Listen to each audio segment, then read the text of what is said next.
Now let's get into kind of option Greeks.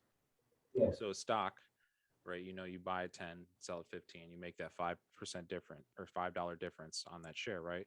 X, how many shares do you have? Pretty straightforward. So now options, they have these different variables of Greeks, right? Um, and there's a time limit on them because they're contracts and they're time sensitive. So how do they all relate with each other? Well, they're called the Greeks. So the delta, gamma, theta, and vega, right? So let's go over the delta. Delta, I have the little I forget what the word is called, but it's like a trick to remember, definition of each Greek. So it's like D delta dollar. The first letter relates to the function.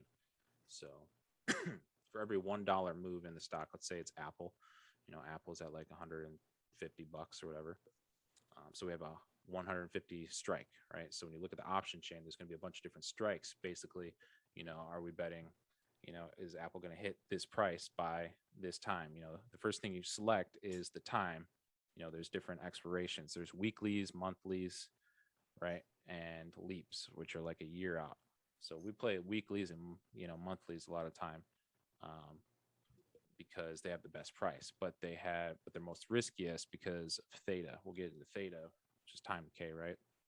But let's go back to delta. So if we have a 150 contract on Apple, and let's say the price moves from 150 to 151, and we have a delta of 0.5.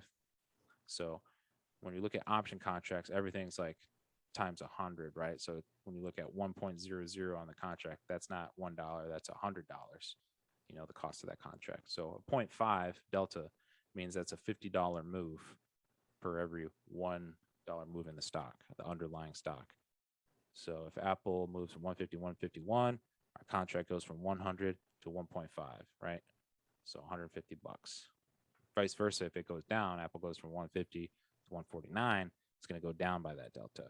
So it'd be, 100 minus 50, so it'll go down to $50, our contract. So that's delta, D delta dollar, as it relates to the stock for every $1 move. It increases or decreases by the delta. Now, gamma is the next option Greek. Gamma, so